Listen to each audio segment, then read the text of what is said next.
제가 어렸을 때 대한민국 가옥 문화는 담벼락이 없고 대문이 없는 것이 그 특징이었습니다.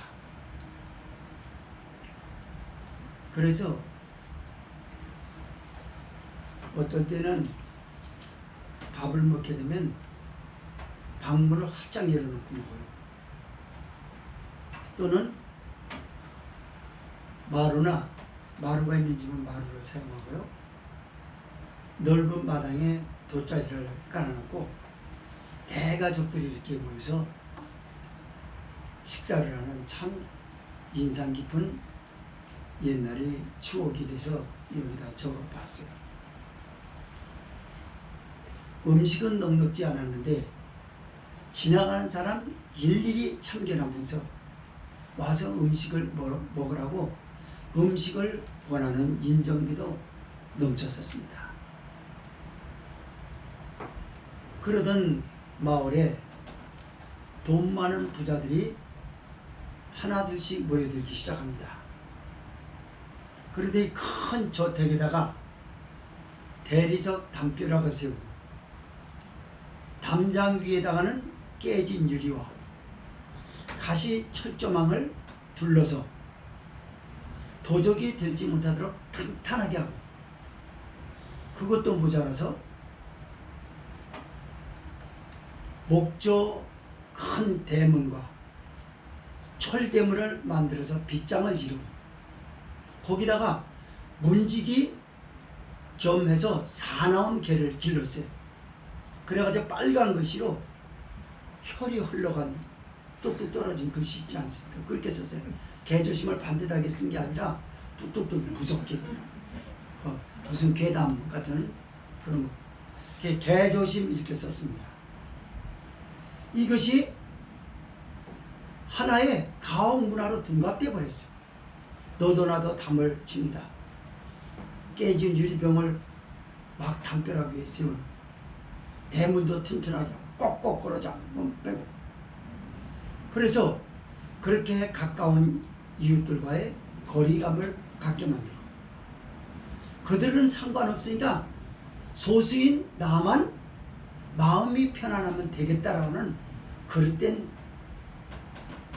문화를 길러왔습니다. 그래서 오늘날 이 사회의 인간미가 이렇게도 냉랭한가 봅니다.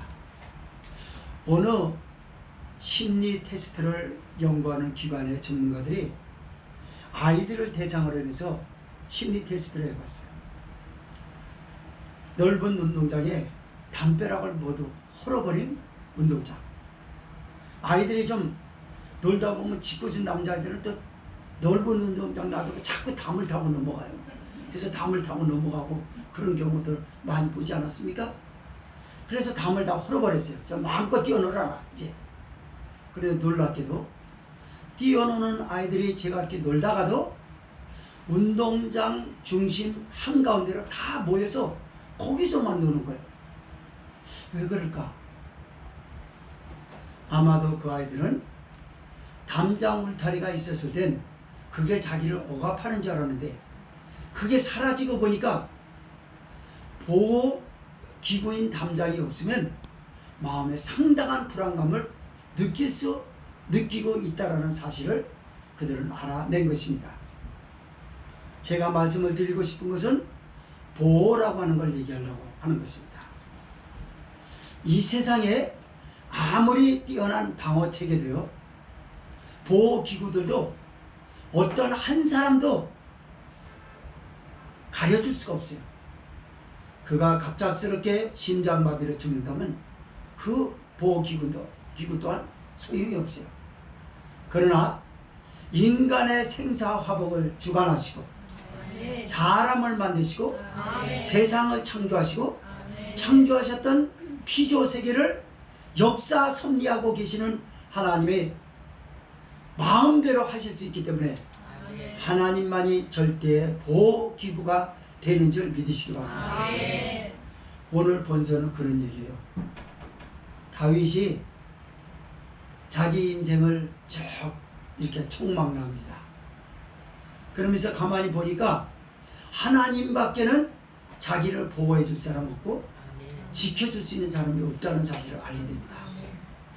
그렇게 친했던 친구들도 환난을 당하고 위기를 만나면 등 돌리고 배신하고 심지어 자기 가족들까지도 돌아서는 끔찍한 일들을 그 인생사에서 경험했던 것을 추억해보면서 야, 하나님이 내게 베푸신 은혜가 너무 크다.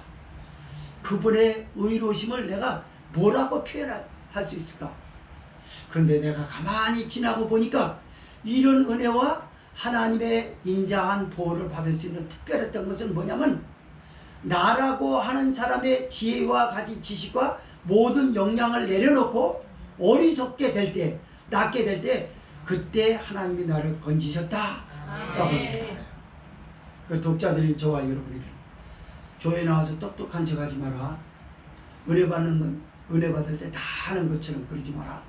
여러분 다 아는 것처럼 그런 게 신령과 진정한 예배를 못 드리고 있다고 하는 것을 드리고 있다고 하는 것으로 커버합니다. 언제 메모를 합니까? 졸라고 할 때, 집중이 안 될 때 메모리를. 그거는 내가 지금 예배를 잘 드리고 있다고 하는 연기일 뿐입니다. 그 내면에는 하나님에 대한 게 없어요. 진실한 게 없어요. 그리고 진실한 것처럼 겉으로 그렇단 말이에요. 이런 역량을 다 내려놓으라는 겁니다. 그때 하나님이 은혜를 베푸실 것입니다. 주변에 믿을 만한 사람 아무도 없고 다 거짓말쟁이니까 말로만 도와준다고 그러지 정말 위기를 만나면 도와주지 않는다는 사실을 알고 하나님만 의지하라고 독자에게 촉구하는 성령이 교회에 하시는 말씀을 차례로 열어봅니다. 첫째로 5절에서 11절은 하나님이 베푸셨던 은혜를 기억하며 그 보호 속의 삶을 계속해서 강구하는 시인입니다. 두 번째로 12절에서 15절은 하나님의 은혜에 보답하는 삶으로 인생을 마무리하겠다라는 시인입니다. 5절에서 11절 읽습니다. 시작. 여호와는 은혜로우시며 의로우시며 우리 하나님은 자비하시도다. 여호와께서는 어리석은 자를 보존하시니 내가 잡게 될 때에 나를 구원하셨도다. 내 영혼아 내 평안함에 돌아갈지어다. 여호와께서 너를 우대하시니로다. 주께서 내 영혼을 사망에서 내 눈을 눈물에서 내 발을 넘어짐에서 건지셨나이다. 내가 생전 세계에서 여호와께 행하리로다. 내가 믿는 거로 말하리라. 내가 큰 곤란을 당하였도다. 내가 경겁증에 이르기를 모든 사람은 조심하자니라 하였도다. 아멘. 이 말씀은 자기 아들 압살롬 권자 도전에 대한 사건 때 일어났던 배경을 중심으로 다루고 있습니다. 아들이 아버지의 왕권을 합법적으로 때를 기다리면서 받는 것 아름답습니다. 그런데 기업이 됐든 뭐가 됐든지 간에 목회가 됐든 아들이 이걸 해먹으려고 아버지에게 도전을 하고 쫓아버리고 아버지의 사람들을 자기 사람으로 다 해서 힘을 기르는 이 어리석음은 두 번 다시 일어나지 말아야 할 인생사에서 가장 처절하고 가슴 아픈 일들이 될 것입니다. 근데 이것이 다윗이 되버렸어요. 다윗에게 일어났습니다. 한 번 위기에 빠져버리니까 친했던 친구들도 등 돌리고 그렇게 자기를 잘 따르던 자기를 신뢰하고 따르던 신복들도 다 하나둘씩 떠납니다. 가족들도 모릅니다. 철저하게 외톨이가 되고 외톨이가 있는 가운데서 하나님만이 자기를 철저하게 보호하고 계신다는 놀라운 사실을 그는 잠을 청할 때마다 느꼈어요. 내가 자리에 눕고 일어날 때 여호와께서 나와 함께 하시고 나에게 잠을 주셨다라고 고백을 한 적이 있어요. 위기를 만난 사람, 쫓김을 당하고 있는 사람이 어떻게 잠을 청할 수가 있겠습니까? 그러나 다윗은 망명 중에도 단잠을 잤고요. 전쟁 중에서도 피할 길을 얻었고요. 마음의 불안감 때문에 불길한 생각이 들어서 그 시간을 어떻게 하지 못하고 그런 적이 없었습니다. 이것이 하나님이 그에게 내려주셨던 은혜입니다. 여호와는 은혜로우시고 의로우시고 우리 하나님은 자비하시도다. 제가 헬라어 원어를 들여다봤어요. 이걸 번역해서 우리말로 표현하자면 두 가지를 말합니다. 하나님이 은혜롭고 의로우시다. 우리 하나님은 자비하시도다. 라고 한 것은 두 가지로 풀이가 되더라고요. 하나는요, 하나님이 그에게 은혜를 베푸시고 의롭게 그에게 후대하셨다는 것은요, 뭘로 표현했냐면요, 채권자에게, 아주 악도급자죠, 채권자에게 큰 위협을 받아가지고 죽을 위경에 빠져버린 채무자의 긴급한 상황에서 눈물을 흘리고 당황할 때 그에게 빚을 갚아주는 분으로 얘기를 했어요. 참 대단하다. 하나님의 자비하심은 뭘로 표현한 줄 알아요? 우리 하나님은 자비하시도다 그랬죠? 그런데 하나님의 자비는 뭘로 표현했냐면 어머니 자궁 속에 있는 태아 때문에 엄마가 이 태아의 귀중함을 알고 먹는 것, 행동하는 자유를 포기하고 온전히 아이를 위해서 희생하는 거예요. 우리는 여기서 다윗이 우리 하나님은 자비하시도다 라고 하는 고백을 통해서 예수 그리스도께서 우리 죄인을 위해서 십자가에 못 박혀 죽으시고 이후에 내가 태어났다는 삶을 한탄하게 될까봐, 한탄한 삶은 짧고 네가 희낙낙 웃을 수 있는 영생복락의 삶은 영원할 것이라 라고 하는 것을 가르쳐주기 위해서 죽은 자 가운데서 다시 살아나셨습니다. 그리고 세상의 고아처럼 억울할 때 슬퍼하고 눈물 흘릴까봐,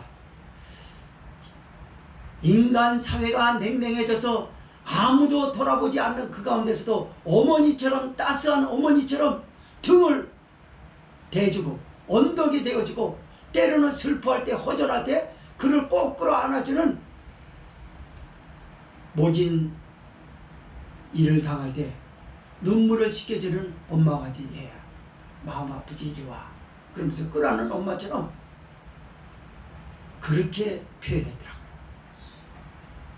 우리 예수님은 자비하십니다. 아멘. 그래서 다윗이 그러는 거예요. 내가 이렇게 특별한 은혜를 받을 수 있었던 때는 어떤 때냐? 자세를 독자들에게 촉구하고 있습니다. 언제 은혜를 받을 수 있었느냐? 여호와께서는 어리석은 자를 보존하시나니 내가 낫게 될 때 나를 구원하셨도다. 아멘. 아멘. 맞습니다. 사람들이 왜 그렇게 똑똑한 척하는지 모르겠어요. 교회 안에서 똑똑한 척하는 사람은 하나님 앞에 버림받아요. 교회에서는 어리석은 자가 되어야 합니다. 아무것도 모르는 척 해야 된다 그 말이에요. 왜 그럴까요? 열린 마음을 가지고 하나님이 나에게 베풀어 주실 은혜를 여기 채우겠다라는 것이 목적이 돼야지, 내가 오늘 교회에서 다른 사람보다는 좀 낫게 인정을 받겠다라는 이 잘난 척하는 그것이 하나님의 은혜를 제한해버리는 끔찍한 일들이 많이 있었습니다. 그러나 다윗은 누구보다 지혜로웠어요. 지식이 있었어요. 여호와의 율법을 주야로 묵상했습니다. 아는 것이 많았어요. 그러나 그는 자기의 모든 가지고 있다라고 하는 역량을 다 내려놨어요. 다 내려놓고 낮은 자세로 열린 마음을 가지고 하나님이 나에게 베푸실 은혜의 아멘으로 받아먹은 줄 믿으시거나 아멘. 이런 사람이 은혜 받아요. 목사도 잘난 체하면 하나님이 영감을 주지 않아요. 교인은 잘난 체한다라고 하는 그 자체가 잘못된 거예요. 교회에는요 잘난 사람 아무도 없어요. 무슨 저 대중가요처럼 잘난 사람 못난 사람 교회는요 잘난 사람 없어요. 우리 주님 앞엔 다 죄인입니다. 아멘. 의인은 없나니 하나도 없다라고 표현했어요. 그의 목구멍은 열린 무덤 같으니 한 입으로 야고보서의 저자의 말씀에 의하면 네가 어찌 한 입으로 저주하고 또 한 입으로 찬양을 하겠냐. 샘을 보라. 어찌 한 구멍에서 단물과 쓴물을 동시에 넣을 수 있겠느냐. 그런 것처럼 너희는 하나님 앞에 진실하라는 그런 표현이었어요. 한 주인을 섬기고 마음이 두 마음을 품어서는 안 된다라는 그런 말씀이 됐던 것입니다. 그래서 독자들에게 그러는 거예요. 성령이 여러분에게 촉구하는 겁니다. 너 잘난 체 하지 마라. 십자가를 지는 사람은 예수님이 잘난 척 해서는 안 된다라고 부인하라고 가르쳤지. 누구든지 나를 따라오려거든 자기를 부인하고 누구든지 나의 제자가 되려면은 자기를 부인하고 자기 십자가를 지고 나를 좇을 것이니라. 부인이 뭡니까? 잘난 척하는 거 내려놓으라는 거였습니다. 그런데도 여전히 잘난 척해요. 그러니까 잘난 척하니까 교회 안에서는 잘난 척 하면 할수록 더 힘이 들어요. 그 사람 결국 시험 드는 거예요. 시험은 왜 드는가요? 애시당초 처음부터 잘난 척 했기 때문에 그 잘났다라고 하는 그것이 그 사람 스스로를 실족하게 만드는 일이 돼버린 것입니다. 다윗은 고백합니다. 내 영혼아 평안함에 들어갈지어다. 여호와께서 너를 후대하심이로다. 아멘. 아멘. 멀떡멀떡 쳐다만 보지 말고 정신을 차려요. 내 평안함에 돌아가라고 합니다. 아멘. 수많은 전쟁을 겪었어요. 아픔이 있었던 것처럼 환경은 처절했습니다. 그러나 마음만은 평안했어요. 왜 그렇게 평안했냐? 하나님이 그를 보호하시고 하나님이 그에게 은혜를 베푸셨던 것을 여실히 경험할 수 있었기 때문에 그는 평안했던 것입니다. 여호와께서 너를 후대하심이로다. 나이 먹어서도 네 자손도 그렇고 너도 그렇고 너를 선대할 것이다. 어떻게 선대한다는 것입니까? 말씀해 보니까 내 영혼을 사망에서 내 눈을 눈물에서 내 발을 넘어짐에서 건지셨도다. 첫째로는요 사망의 죽음에서 건져낸다는 거예요. 사망의 죽음은 언뜻 뭘 표현할까요? 하나님 앞에 버림받는 걸 말합니다. 아담과 하와가 에덴 동산에서 선악과 실을 따먹고 그 낙원에서 추방돼요.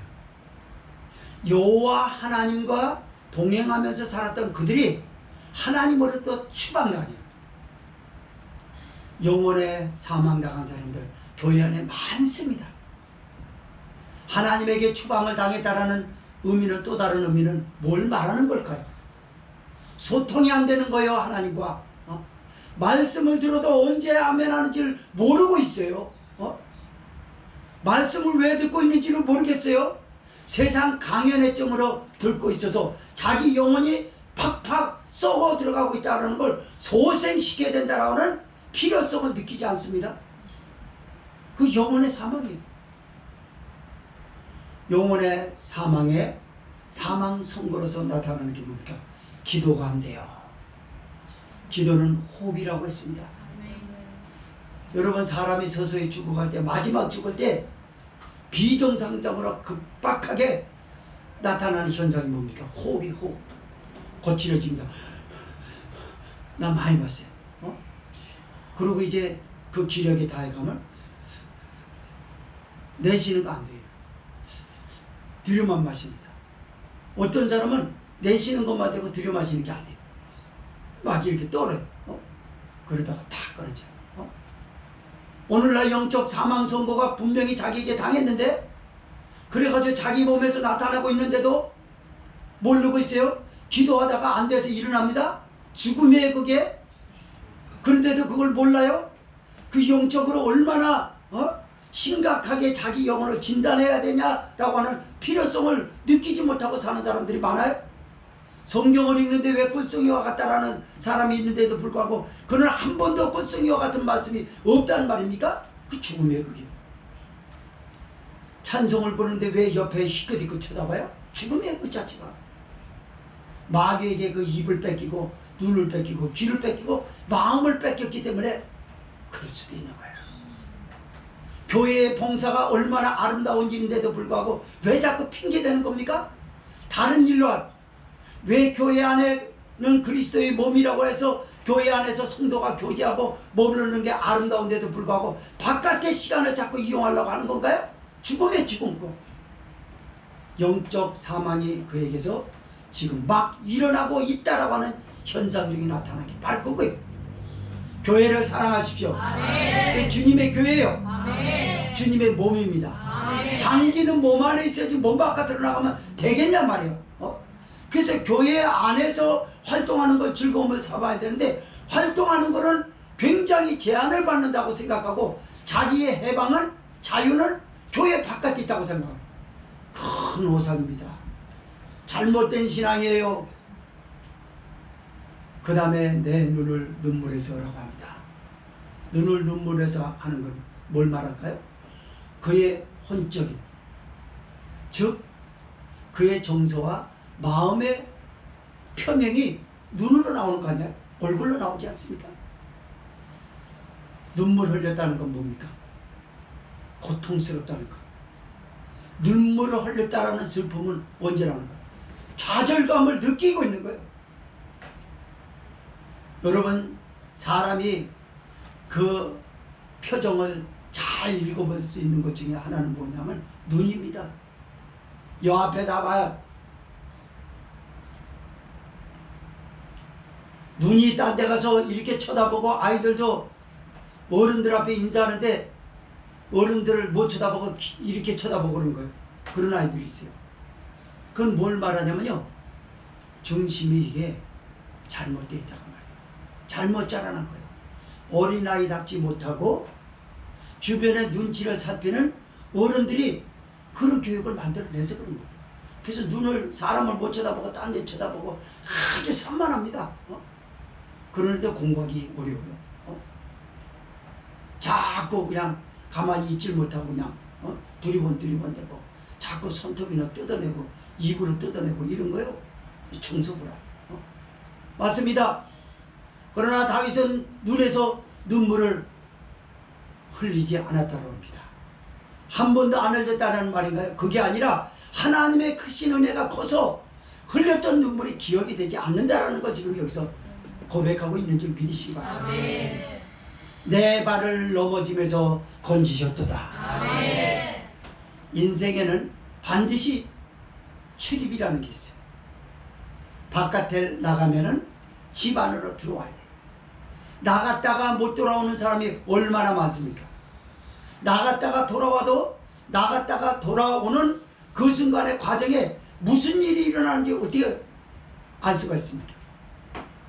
세상에는 수도 없는 변수들이 따라요. 요번에 보니까 가슴 아픈 사연 하나가, 굴착기 기사가 초등학교 앞에서, 굴착기 같은 거는요, 그거는 달리면 안 돼요. 그건 막 40km, 50km 달리면 큰일 납니다. 40km 달리면. 빨리 달릴 때 40km 달리거든요. 그렇게 달릴 때 횡단보도에 아이들 둘이 지나가는데, 초등학교 2학년에 둘이 지나가는데 쳤잖아요. 하나 죽었잖아요. 그리고 못 봤다고. 그런 사람은 극형에 쳐야 돼. 분명히 학교 앞에는 속도를 20km 달리라고 거기다가 표지판에 붙였어요. 그리고 그런데 빨간불인데 거길 달린다고요? 그리고 못 봤다고요? 그 중형 때리잖아요. 그 아이가 바깥에 나갈 때 못 돌아올 줄 누가 알았겠어요? 어린아이도 그런데 하물며 어른이겠어요? 나갔다가 들어오는 과정이 사람이 얼마나 많은 사람들이 실족되는지 몰라요. 사업이 실족되고 공부가 실족되고 정서가 실족되고 수도 없이 넘어지는 거예요. 그러나 다윗은 넘어지면서 여호와께서 나를 건지셨다. 저를 보세요. 주변 보지 말고. 설교가 중요하니까.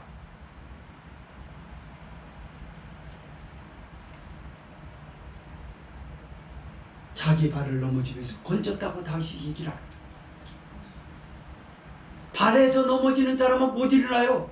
발에서 넘어지는, 발이 삐끗해가지고 넘어지는 사람은요, 정상적으로 달리기 어려워요. 운동선수만 그런 게 아니라 정상인이 그거 우리의 생활이 그래요. 출입하는 과정에서 삐끗하면요, 그거는 내일의 정상적인 삶을 보장할 수가 없습니다. 그러나 다윗은 넘어졌만 할 때 하나님이 구하여 건져냈다라고 여기서 고백을 합니다. 내가 생전 세계에서 말하리라. 고백하는 거예요. 뭘 말할 것이냐? 내가 믿는 거로 말하노니 큰 곤란을 당하였도다. 뭘 말하는 거죠? 하나님이 없으면 어디도 안심되고 평안한 것이 없다고 하는 것을 여기 다윗이 고백하는 거예요. 사람들은 하나님 없이 더 잘 산다라고 얘기를 해요. 천만의 말씀이에요. 하나님 없으면 어떤 동물도 식물도 사람도 살 수가 없어요. 공기는 누가 주시나요? 햇빛은 누가 주시나요? 하나님. 비는 누가 주시나요? 하나님. 이래도 하나님 없이 산다라고 합니까? 천만에요. 하나님이 없이 살아가는 사람은 그 누구도 없어요. 작은 풀 앞 보기도, 작은 미생물 하나도 하나님의 은혜로 사는 줄 믿으시기 바랍니다. 그래서 내가 생전 세계에서 말하리로다. 즉 하나님 없이 살겠더냐라고 하는 것을 묻고 있는 거지, 독자들에게. 그러면서 내가 경겁 중에 말하기를 모든 사람은 거짓말장이라 하리로다. 무슨 말이죠? 저가 나를 도와준다라고 철떡같이 약속했어요. 저는 내 가족이기 때문에 내가 나를 철저하게 도와줄 거라고 믿었어요. 그러나 위기에 가보면 다 떠났다라고 아까 서론에서 말씀을 드렸던 것처럼 다 거짓말쟁이. 사람은 누구를 도와준다고 약속했다가 내일 환난을 당할 때 그게 자기에게 덮쳐서 자리에서 일어나지 못하고 눈을 감아버리는 일들이 지금도 비일비재하게 일어나고 있어요. 그 사람은 거짓말쟁이입니다. 그런 일이 일어날 것이라고 하는 인간의 나약함을 바라보고 함부로 누구와 약속하는 걸 깊이 생각했더라면 거짓말쟁이가 안 됐을 거예요. 호언장담을 합니다. 내가 내일 도와줄게. 한 달 후에 도와줄게. 정말이에요. 우리는 내일 일을 알 수가 없어요.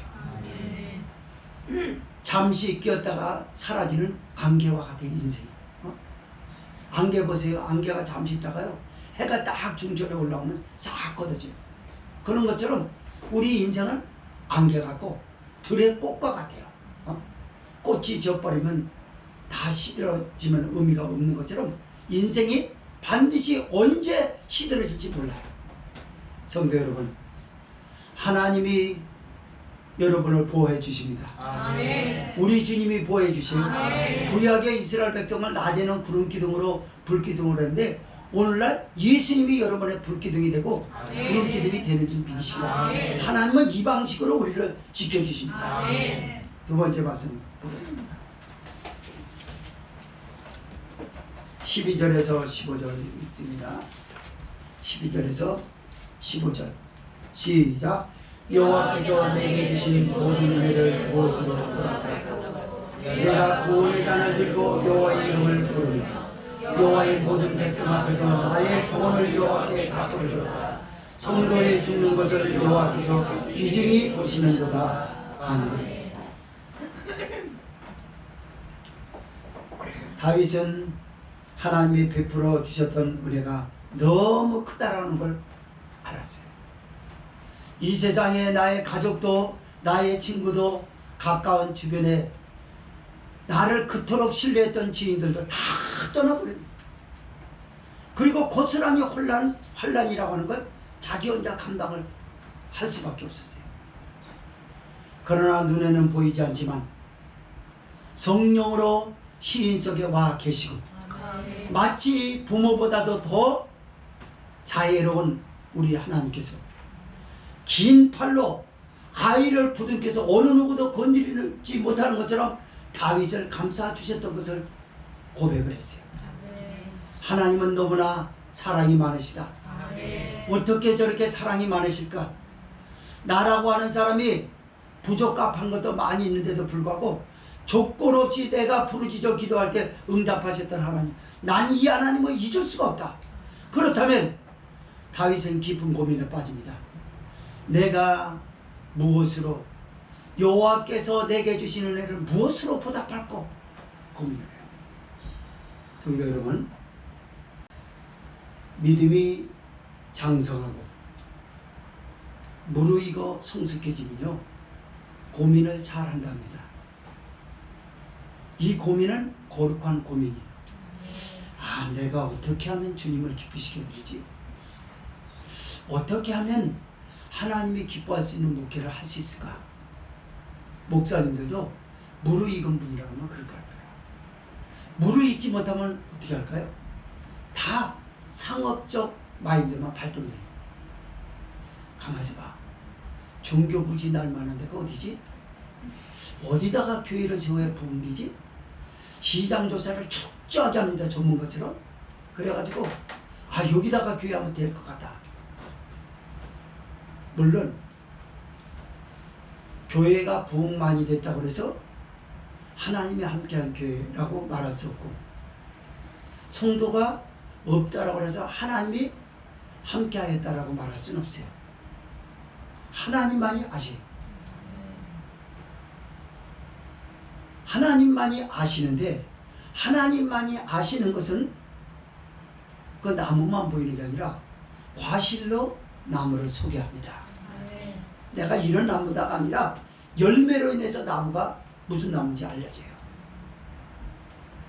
삶이 반듯하고 하나님과 소통이 원활하고 눈에 보이는 거 없고 잡히는 거 없어도 하늘나라를 소망하고 십자가의 복음을 증거하고 영혼을 사랑하는 목사님이라면 그 과실은 충분히 그 나무가 하나님의 종이라고 하는 사실을 소개하는 것으로 우리는 해석을 해볼 수 있습니다. 성도도 마찬가지예요.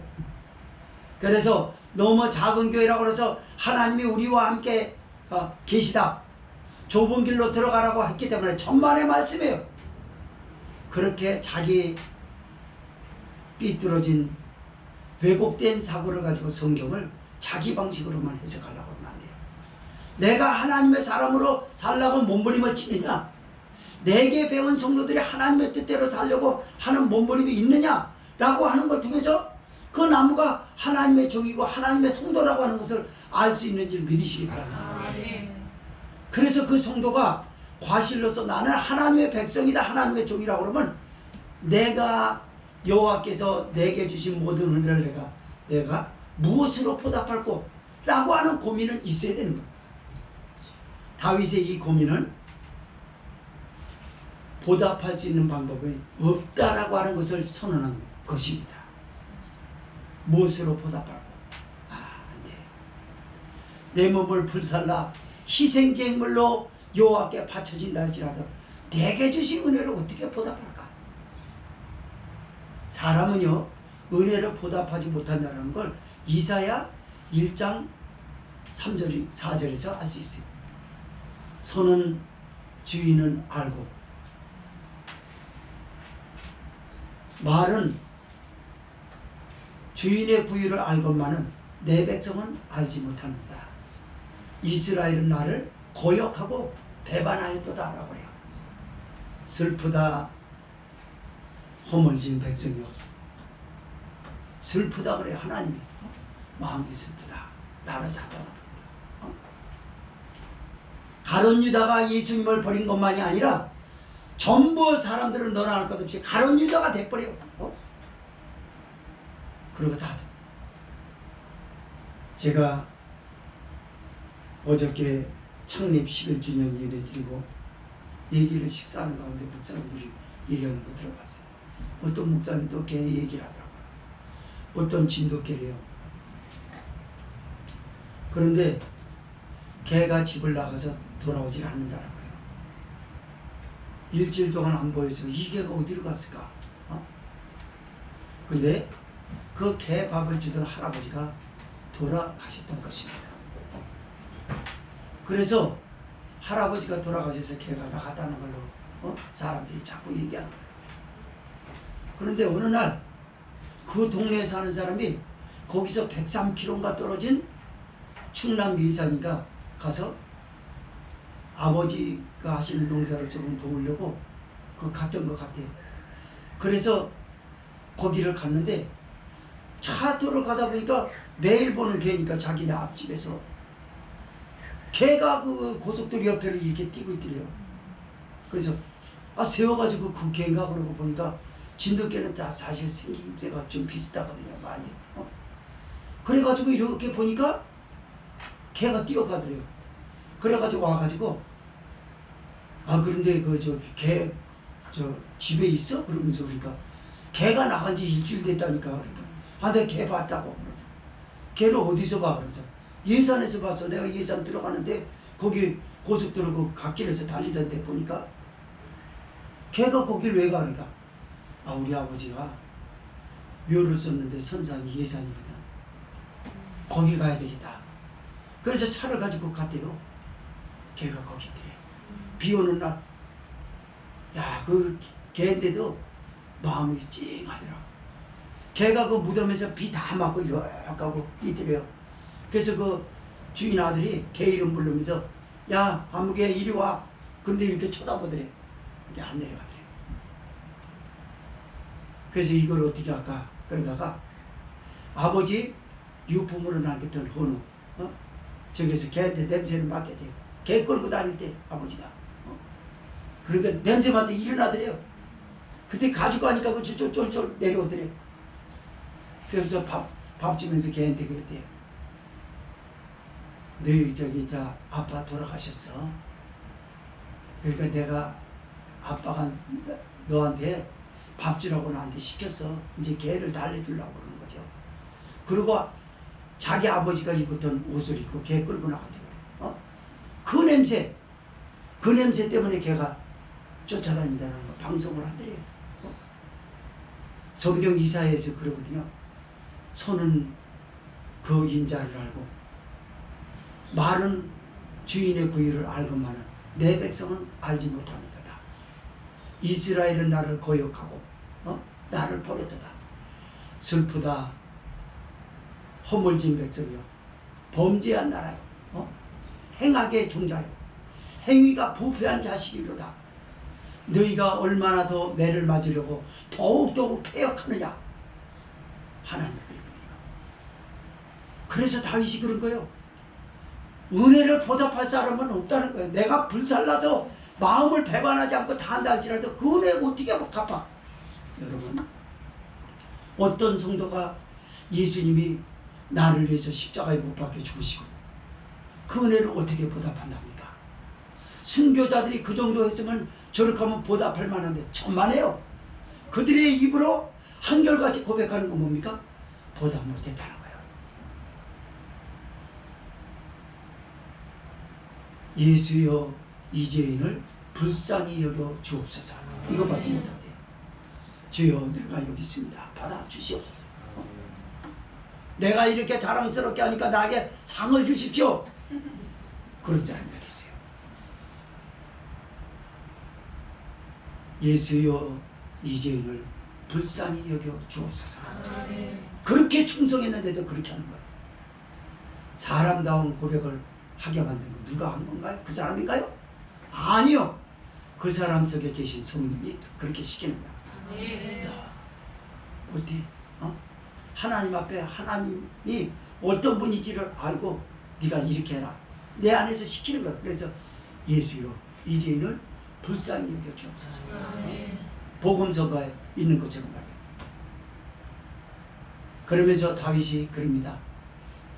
내가 구원의 잔을 들고 내 평생 우리 하나님의 은혜 가운데 사는데 내가 감사의 생활을 좀 해봐야 되겠다. 그래서 내가 여호와께서 내게 주신 구원의 잔을 들고 여호와의 이름을 부르며 여호와의 모든 백성 앞에서 이 소원을 갚으리로다 라고 고백하여 구원의 잔은 뭔가? 압살롬 난 때 다 친구도 그 누구도 배반하고 다 떠나갔을 때 하나님이 자기에게 베풀어 주셨던 감격스러운 은혜가 여기 남아있어요. 그 흥분이 남아있어요. 자기 같은 피조물을 상대하고 계시는 천지를 창조하시는 하나님의 성부 아버지 하나님의 위대하심을 경이로움에 감탄하지 않을 수 없는 그 경이로움이 여기 이 남아있는 거. 그걸 잡아서 들고 드린다는 거. 시인의 정서와 마음속에 담겨있는 흥분들, 감격들, 기쁨들, 이것을 여호와의 백성 앞에서 내가 소원한 것을 갚으리로다. 여호와의 백성 앞이 뭘까요? 이 공식적 예배인 줄 믿으시면 돼요. 예배 가운데 내가 아낌없이 하나님 앞에 드리겠다라는 거. 하나님의 기쁨이 되는 예배는 뭘까요? 하나님 앞에 감사하여 기쁨으로 찬양하는 걸 하나님이 받으십니다. 하나님의 메시지를 듣고 예수님께서 나의 죄를 위해서 십자가에 죽으셨던 은혜를 감격, 내 영혼 심령 깊은 곳에 어딘가 조금이라도 물방울 만하게도 남겨있는 감격, 기쁨을 그 잔을 들고 하나님 앞에 공개적으로 선포하는 것이 하나님이 기뻐하는 예배인 줄 믿으시기 바랍니다. 예수님 고마워요. 하나님 감사해요. 내가 이거 무엇으로 갚겠습니까? 하나님이 제일 좋아하는 건 이거죠. 좋아하는 거. 여러분, 아이들이 부모가 아이들에게 그 선물을 해주고 길러주는데 자식이 부모에게 보답할 수 있는 길이 있습니까? 따지고 보면 없어요. 어떻게 똑같이 나처럼 아프겠어요? 내 새끼 나는 데만 아프지 나를 위해서 부모를 위해서 아파요. 그렇게 됩니까? 부모를 대신 낳아줄 수 있어요? 보답 못해요, 여러분. 근데 보답할 수 있는 건 뭡니까? 나 같은 자식을 길러주시고 낳아주시고 길러주신 부모에 대한 고마움을 간직하고 있는 그것이 부모에게 교가 되는 거예요. 그래서 길러준 부모가 고마워가지고 자식 새끼가 그러잖아. 엄마 고마워 딸이. 아들이 아빠 고마워요. 이거가 부모가 부모의 주름살을 펴는 일이고 기쁜 것입니다. 자식이 여러분 부모를 어떻게 보답합니까? 은혜? 보답 못해요. 그냥 노래가 있을 뿐이지 보답은 안 됩니다. 따라서 성도도 마찬가지예요. 예수님께서 우리를 구원하여 주신 십자가의 아픔을 누가 동참할 수 있답니까? 보답 못해요. 다만 베풀어 주신 은혜 고맙습니다. 하나님의 선물로 간직하고 그 가지고 있던 감격, 기쁨, 흥분, 경이로움을 들고서 예배 가운데 찬송으로 쏟아내고 기도로 쏟아내고 봉사로 쏟아내고 이것이 하나님 앞에 영광이 되는 줄 믿으시기 바랍니다. 그때 다윗이 그래요. 그 소원을 내가 갚으리로다. 누구 앞에서?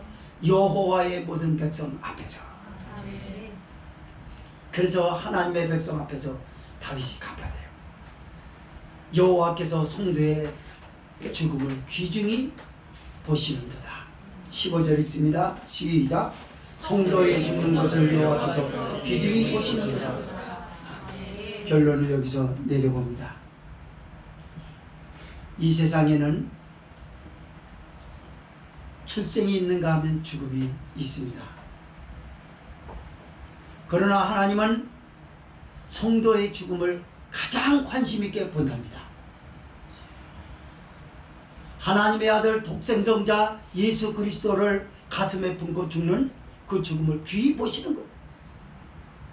성도가 때로는 악인에게 무참히 짓밟힐 때가 있었어요. 질병에 걸려서 암병에 걸리든 무슨 병에 걸렸든 병에 걸려서 침상에 누울 수가 있어요. 비참하게 누울 수가 있어요. 교통사고로 그의 인생을 유종의 미를 거두지 못한 것 같은 그런 슬픈 사연을 남겨두고 시없이 떠나가 버리는 일이 있어요. 세상 사람들은 이렇게 저렇게 객사해서 주고 어떻게 이럽니다.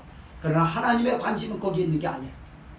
그 성도가 예수님을 가슴에 품에 안고 성령과 함께 육체적 죽음을 맞이하고 천국에서 그 예수님을 맞이할 수 있는 준비로서 자기 육체를 벗는 그 성도의 죽음을 하나님의 가장 귀중히 보신다고 다윗이 고백했어요. 수도 없는 사람이 병으로 죽었습니다. 교회에서 목사보다도 사모님들은 대체적으로 암병으로 7, 80%가 암병으로 돌아가신다는 게 많이 나와 있어요. 그래요. 그래서 교회를 크게 키우지 못하고 개척교회에서 어렵사리 살다가 전전긍긍하다가 암병으로 돌아가신 사모님 보면서 저 사모님은 차라리 사모가 되지 않았으면 직장생활하고 가정을 웬만큼 적였으면 저거보다 나았을 텐데 어떻게 저렇게 할까? 이럴 수 있어요. 천만에요. 하나님은 그렇지 않습니다. 하나님의 눈을 그를 귀하게 봤어요. 아이고 잘했다 잘했어. 왜 그럴까? 하나님이 보는 눈은 뭐냐면 그 아들 예수 그리스도를 가슴에 품고 성령과 함께 살았다고 하는 거기 있는 것을 심도 있게 지켜보세요. 그 잘했다. 유명인으로서 이름을 남겼던 사람이 죽어서 장례식도 거창하게 벌이잖아요. 일본의 전 아베 총리가 총 맞아서 피습을 당해서 죽었습니다. 12일장 한다고 그러더라고요. 그래가지고 일본 열도는 막 그냥 들끓고 있어요. 유명세를 탄 사람들의 죽음에 대해서는 세상 사람들은 관심 있게 보고 지켜보고 그래요. 그러나 하나님은 아니, 나 관심 없어. 만약에 그의 가슴속에 하나님의 독생자 예수 그리스도가 있다면, 성령이 계시다면 하나님이 자리에서 일어나실 거예요. 그러나 일어나실 필요가 없습니다. 관심이 없어요. 왜요? 예수님이 없거든요. 아마 모름지기 아베라고 하는 분을 고 아베 씨를 보게 되면은 예수님은 없는 건 맞는 것 같아요. 그죠? 그리고 하는 짓 보세요. 전쟁 전범 그거를 다시 키우고 그러지 않았습니까? 전 가슴 아픈 얘기입니다만 사자 명예를 훼손하는 것 같아서 조금 미안합니다. 그러나 어쨌든 그 죽음은 하나님의 관심에서는 멀어진 사건이라는 겁니다. 성도 여러분, 이후에 여러분이 어떻게 살다가 죽을는지 모르지만 하나님의 아들 예수 그리스도는 가르침에 품으십시오. 성령과 함께 하십시오.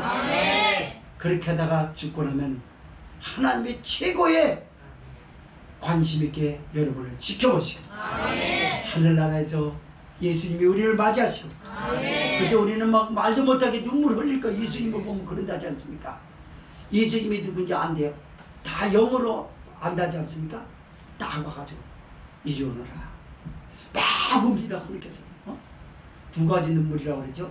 하나는 나 같은 죄인을 위해서 이렇게 좋은 천국의 나를 인도하다니 그런 거고, 이럴 줄 알았으면 더 잘할 건데 하나님 앞에 못해서 예수님 앞에 못해서 십자가로 내 동작이 치고 발길을 차고 이런 거에 대한 후회스러운 눈물 이런다 그래요.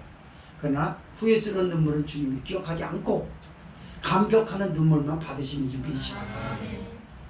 이런 하나님의 은혜를 여러분 가슴속에 간직하며 예배 때마다 표출하고 하나님 앞에 영광 돌리셨다가 이후의 삶도 하나님의 가장 심도 있게 지켜보는 관심 대사가 되시기를 주의 이름으로 부탁드립니다. 동성으로 기도합시다.